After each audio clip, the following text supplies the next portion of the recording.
آج کی اس ویڈیو میں ہم یہ مسئلہ بیان کریں گے کہ دن میں بچہ بالغ ہوا یا کافر اسلام لایا تو اب اس کا روزے کے متعلق کیا حکم ہے۔ تو دیکھیے اس کے متعلق مسئلہ یہ ہے کہ اگر دن میں کسی بھی وقت بچہ بالغ ہوا یا کافر اسلام لایا تو ان کو شام تک روزے داروں کی طرح رہنا ضروری ہے، جیسا کہ ہدایہ کے اندر عربی عبارت میں مذکور ہے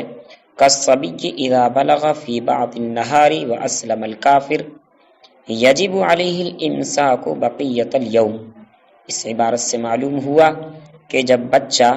بالغ ہو جائے دن کے کسی حصے میں اور کافر مسلمان ہو جائے تو اس پر رکنا ضروری ہے باقی دن میں۔ رکنا یعنی کھانے پینے سے باز رہنا اور کھانے پینے سے دور رہنا اس کے لیے باقی دن میں ضروری ہے۔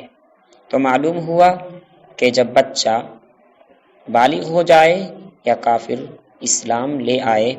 روزے کے کسی بھی دن میں تو اس پر باقی دن رکنا ضروری ہے۔